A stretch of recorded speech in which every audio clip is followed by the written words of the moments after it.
Kalau sudah tiada, baru terasa bahwa kehadirannya sungguh berharga. Sungguh berat aku rasa kehilangan dia. Sungguh berat aku rasa hidup tanpa dia. Kalau sudah tiada, baru terasa bahwa kehadirannya sungguh berharga. Sungguh berat aku rasa. Bismillahirrahmanirrahim. Assalamualaikum warahmatullahi wabarakatuh. Alhamdulillahi rabbil alamin. Hadana lihadza wa ma kunna linahtadiya laula an hadana Allah. Nahmaduhu wa nasta'inuhu wa nastaghfiruhu wa na'udzu billahi min shururi anfusina wa min sayyiati a'malina. May yahdihillahu fala mudilla lahu wa may yudlil fala hadiya lahu.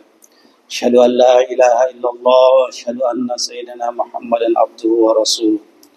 Allahumma salli ala sayyidina Muhammad wa ala alihi wa sahbihi ajma'in. Amma ba'd. Qala Allah ta'ala fi kitabil karim wa huwa asdaqul qailin. A'udzu billahi minasyaitonir rajim. Bismillahirrahmanirrahim. Wal yakhshal ladzina law taraku min khalfihim dzurriyyatan dhi'afa khafu 'alaihim falyattaqullaha wal yaqulu qawlan sadida. Shadaqallahul azim wa shadaqa rasulul karim wa nahnu 'ala dzalika minasyahidin wasyakirin. Walhamdulillahi rabbil alamin. Alhamdulillah, di hari ke-21 Ramadan ini kita diberikan oleh Allah Subhanahu wa taala kesehatan, keafiatan, kesempatan dan keyakinan keimanan sehingga pada detik ini kita masih meyakini bahwa tiada yang wajib yang kita sembah kecuali Allah Subhanahu wa taala, dan kita menyaksikan bahwa Rasulullah Muhammad itu adalah utusan Allah Subhanahu wa taala. Salawat dan salam kita aturkan kepada junjungan Nabi Allah Muhammad sallallahu alaihi wasallam. Bapak Ibu mustami'in yang saya hormati, saya tidak sebut satu-satu. Allah Subhanahu wa taala berfirman di dalam Al-Qur'an surah An-Nisa. Mana Nisa ini? Nah, ini surahnya Nisa. Surah An-Nisa ayat ke-9. Wal yakhshal ladzina law taraku min khalfihim dzurriyyatan dhi'afa khafu 'alaihim falyattaqullaha wal yaqulu qawlan sadida. Ini tadi habis salat subuh sempat saya baca-baca ini. Saya sebenarnya bingung kalau disuruh ceramah dengan masyarakat itu biasanya tiba masa bisa tiba akal. Ya, kalau gampang aja artinya bisa cepat kita bisa mau diceramahin ini. Tapi kalau sudah disuruh ceramah di depan keluarga, ya keluarganya itu pun cuma 5 orang, 7, mulai bingung kita. Apalagi disuruh ceramah di hadapan kekawalan, sudah tahu kelakuan tiap hari, lalu Anda diceramahi. Jadi karena begitu kita ceramah, ikampang. Jadi apa yang kita sampaikan, ikampang dalam artinya kayak gitu, sama aja kelakuan. Nah, jadi serba salah, ya. Makanya tadi malam Pak Haji Taufik ceramah di Langgar itu aku tunduk aja, karena ini melihat kita karena grogi kan, tunduk aja. Jadi kita tunduk aja. Sebab kalau memperhatikan melihat hilang semua hafalannya. Ya, jadi menguji mental itu kalau kita ceramah di hadapan keluarga, di hadapan pimpinan, di hadapan handai tolan, saudara-saudara kita. Karena kita sudah bermuasyarah tiap hari, bergaul setiap hari, sudah tahu bagaimana karakter kita, lalu kita ceramah nanti bertentangan dengan apa yang kita lakukan.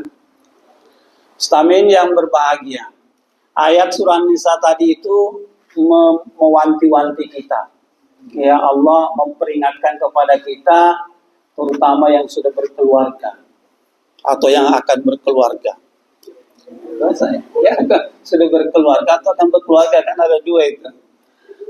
Wal yashal ladzina la taraku min khalfihim dzurriyyatan dhi'afa.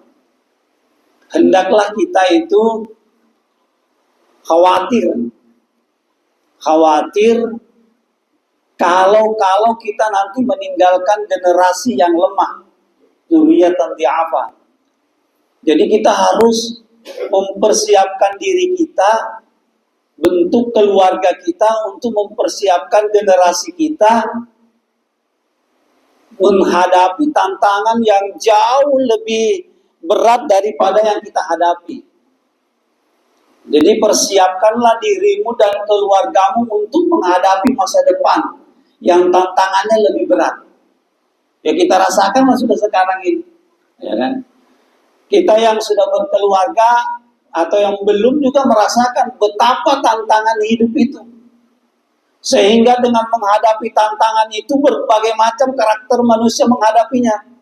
Ada yang cepat putus asa, ada yang semangatnya bertubi-tubi, ada yang sekedarnya saja, ada yang menyeimbangkan antara dunianya dan akhiratnya, ada yang betul-betul dunianya aja terus dikejar. Karena apa? Untuk mempersiapkan diri itu tadi. Padahal ayat ini menyinggung kita bahwa mempersiapkan keluarga kita, anak-anak kita, keturunan kita itu bukan hanya dalam segi materinya saja, tetapi juga dalam segi keimanannya. Jangan sampai kita meninggalkan generasi yang lemah imannya. Ya, generasi anak-anak kita yang tidak mengenal Allah Subhanahu wa taala. Makanya kisah-kisah Nabi itu kan khawatirannya begitu. Khawatiran nabi-nabi terdahulu itu jangan sampai nanti anak-anak keturunanku ini nanti tidak menyembah Allah. Nah, kita juga harus begitu. Karena tantangan itu tadi. Ya, apalagi kita generasi apa sih namanya? Gen Z apa? Ya, pokoknya adalah istilah-istilahnya itu, terserah aja lah mau generasi. Sekarang katanya mau diubah ke gen A, B, C sampai ke Z lagi nanti. Ya, yang hidup dari tahap ke tahap, dari abad ke abad, itu kan berbeda-beda istilahnya. Nah, kita menghadapi itu tantangan itu. Kita lihatlah sekarang ini. Bagaimana tantangan yang kita sekarang ini? Rasulullah sudah memprediksi tantangan yang kita hadapi sekarang ini. Sayati alan nasi zamanun, kata Rasulullah. Ya, akan datang nanti generasi nanti itu umatnya Rasulullah, ya, hamba Allah Subhanahu wa taala itu. Apa generasi nanti yang akan datang itu? Himmatuhum butunahu. Yang dipikirkan umatku nanti itu hanya urusan perutnya saja.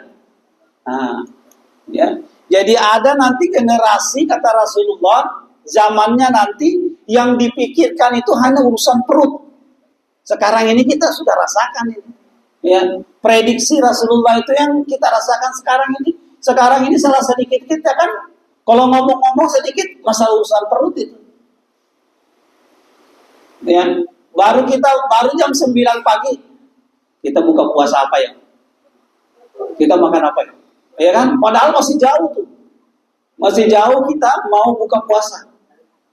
Lebarannya masih 10 hari. Sekarang sudah kita siapin. Urusan apa itu? Urusan perut. Kue, ya. Bahkan belum Ramadan kita sudah di-list. Siapa mau pesan ini? Siapa mau pesan? Termasuk saya pesan juga. Makanya saya bilang, susah nih ngomong kalau di depan teman-teman, kenapa yang kita sampaikan itu kena juga kita. Ya kalau Bu Patul, kenapa Asbina? Ada wadahnya, nyaman nih wadah karena bisa untuk bulan puasa Lebaran.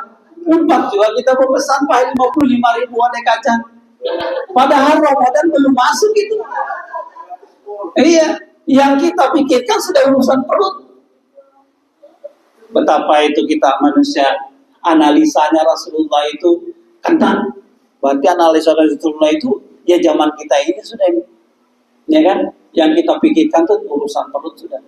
Sehingga karena urusan perut inilah segala cara manusia bisa dia lakukan untuk memenuhi perutnya. Ya. Segala cara dilakukan untuk memuaskan nafsu perutnya.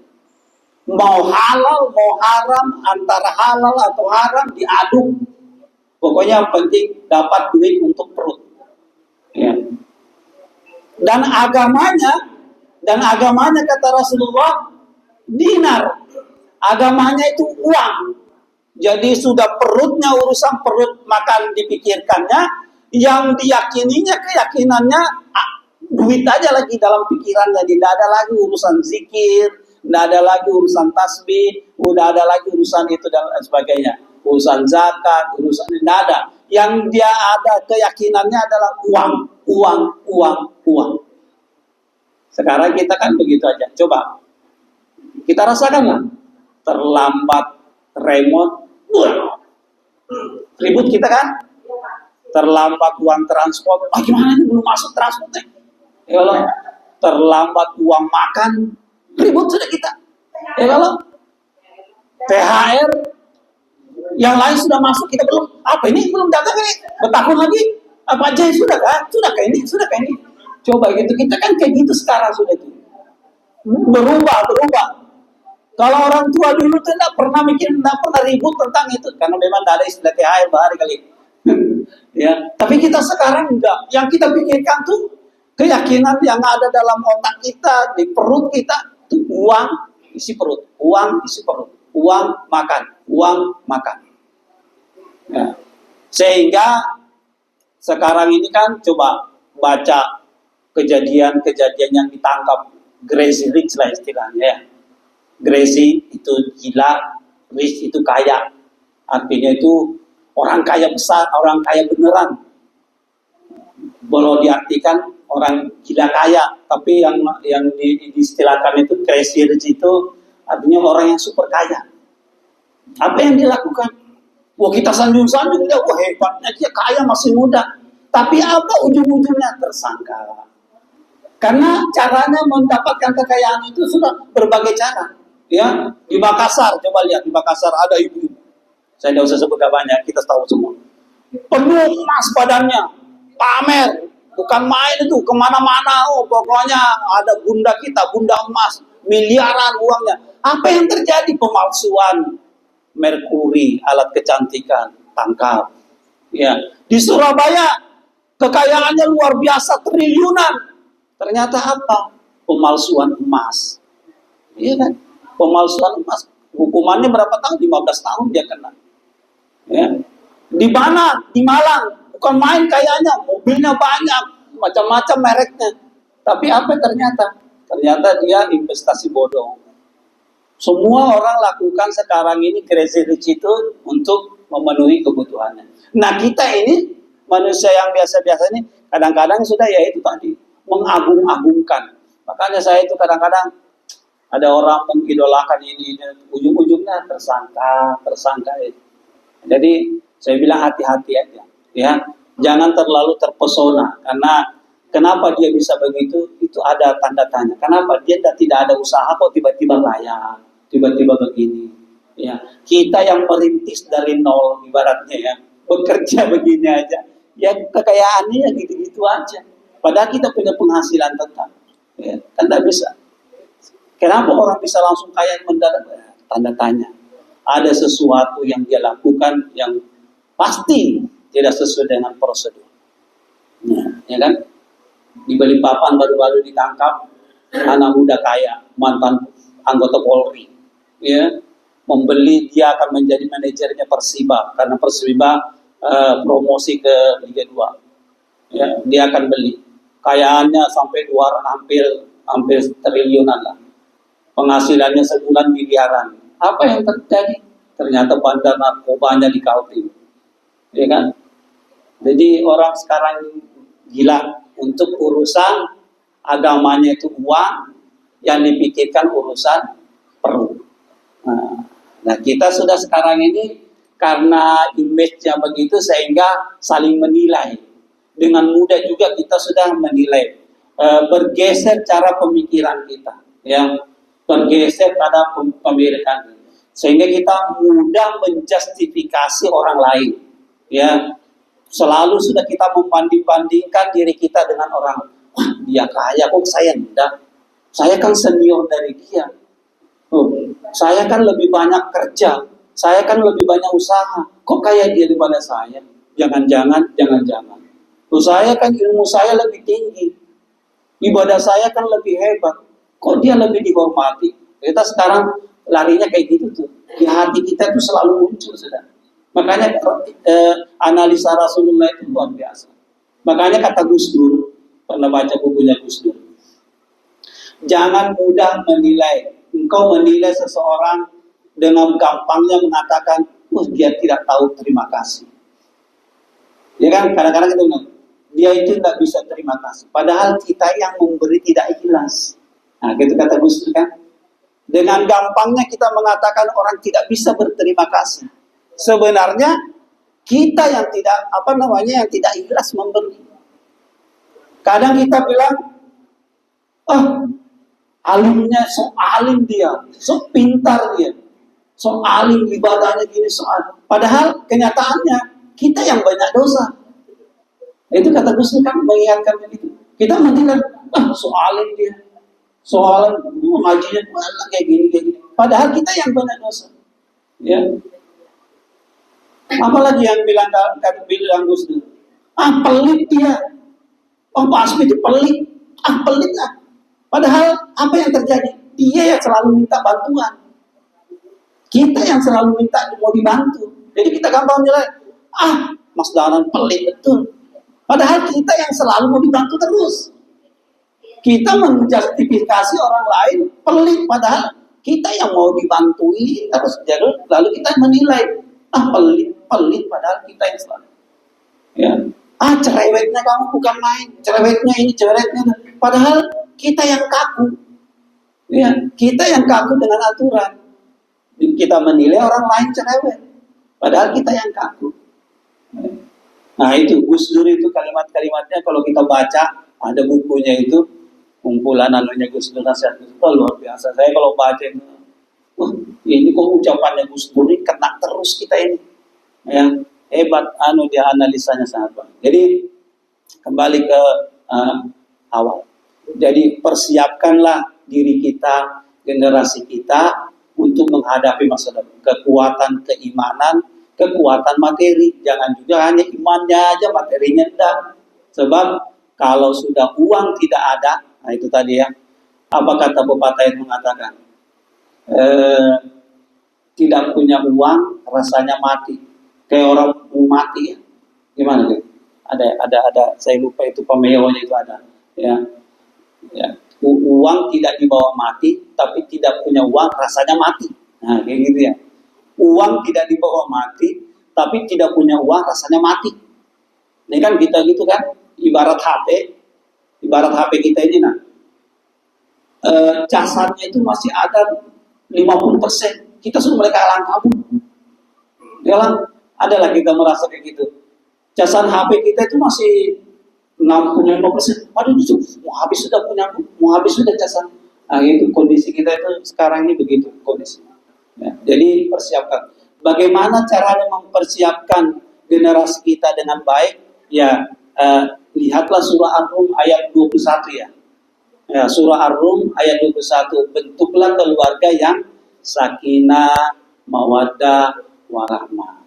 Ya, yang sudah berkeluarga itu tekniknya. Ya, sakinah, mawaddah, warahmah. Apa yang dimaksud dengan sakinah? Ya, apa yang dimaksud dengan sakinah itu? Saya tadi pagi itu sempat lihat di dalam tafsir Ibnu Katsir. Saya penasaran, apa sih sebenarnya yang dimaksud dengan sakinah itu? Ternyata di dalam tafsir Ibnu Katsir itu diartikan ada tiga syaratnya disebut dengan sakinah itu. Yang pertama, lita'tafu, saling mengikat hati. Jadi orang yang sudah berkeluarga, punya suami istri, ini untuk yang suami istri ya. Yang Bu Jelena, Bu Cici, Mas Faris, termasuk saya. Tapi kan pernah berkeluarga, yang sudah pernah berkeluarga juga. Artinya kalau mau menguji keluarga kita itu, kita rumah tangga kita ini sakinah atau enggak, ya litataku saling mengikat diri. Mengikat diri itu artinya begini. Kalau istri itu di rumah, kita kerja, hati itu selalu terpaut.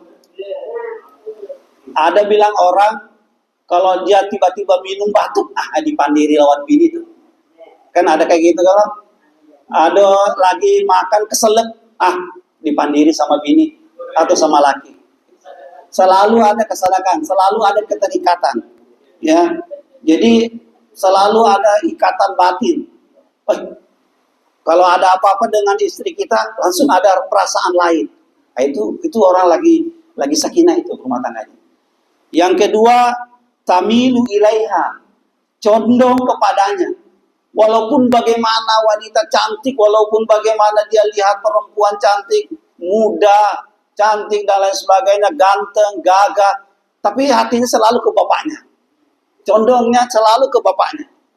Selalu condong ke istrinya. Jadi sehingga dia tidak terpengaruh untuk melakukan hal-hal yang lain. Itu yang dimaksud dengan sakinah itu. Di dalam tafsir Ibnu Katsir. Yang ketiga, tatma'innu, merasa tenang dengannya. Jadi kalau bersama istri, tenang hatinya. Kalau ada istri di samping, bahagia dia. Kalau ada suami di sampingnya, senang dia hatinya. Bukan malah khawatir. Kita ini kan banyak juga kita temui, malah orang tuh gelisah katanya kalau ada istri saya. Kenapa? Takut aku kalau dibukanya HP ku. Ya kan?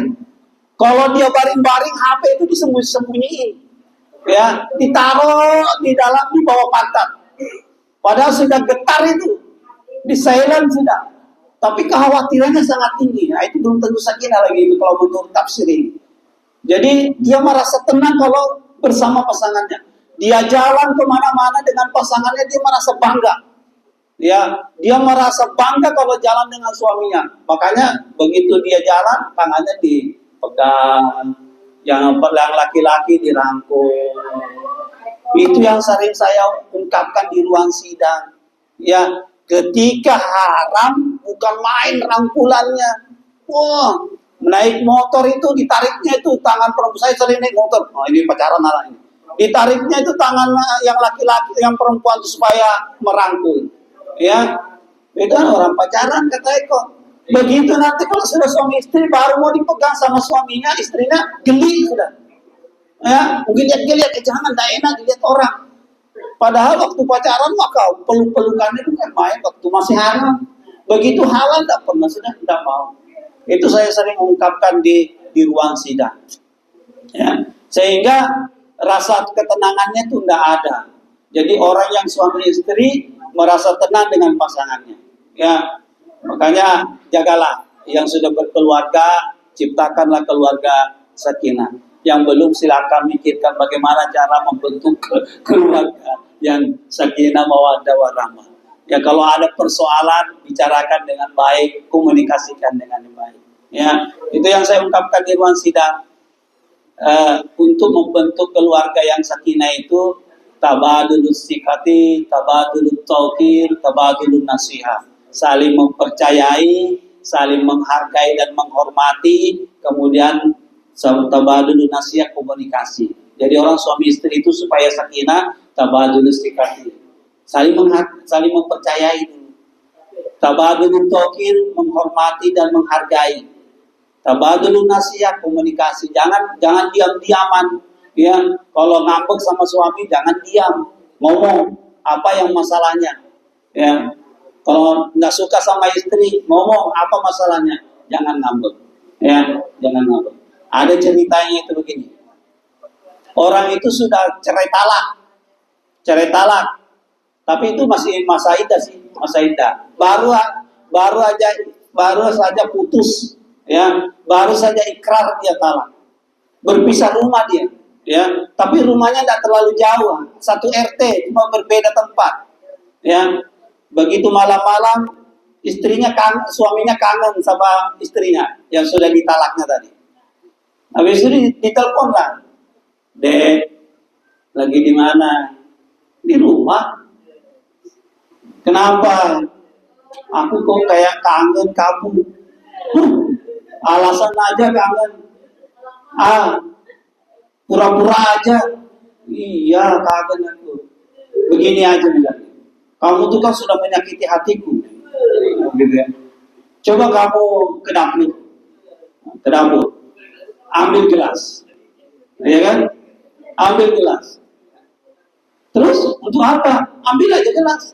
Diambilnya gelas itu. Setelah diambil gelas apa katanya? Lemparkan gelas itu. Dilemparkannya gelas itu. Terus apa dia bilang? Kamu lihatlah gelas itu. Iya, saya sudah lihat. Begitulah perasaan hatiku. Hancur, sehancur-hancurnya. Ya kan? Tapi bilang suaminya gelas plastik tadi yang melempar. Kalau begitu udah jemput aku aja sudah. Jemput saya sekarang. Kalau memang gelas plastik berarti dah hancur hatiku. Itu candaannya. Jadi orang yang berkeluarga ya tanamkan dalam diri keluarganya. Yang belum berkeluarga persiapkan dirinya ya untuk membentuk keluarga yang sakinah tadi. Ya, walyashalladzina law tarabu min khalfin dzurriyyatan di apa harus kita persiapkan dengan mata-mata. Saya di sini ini adinda saya Haji Abdul Aziz, walaupun satu anaknya tapi dia rela mempersiapkan anaknya dikirim ke Mesir sana. Itu saya bangga juga sebenarnya, saya bangga.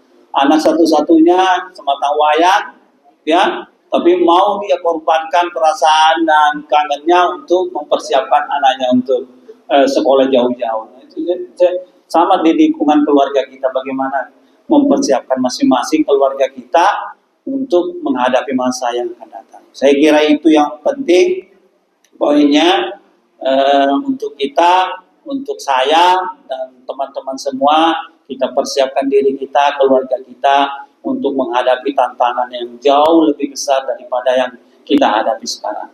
Mohon maaf atas segala kekurangan, tidak ada maksud untuk menyinggung, koreksi untuk diri saya dan juga koreksi untuk kita bersama. Assalamualaikum warahmatullahi wabarakatuh.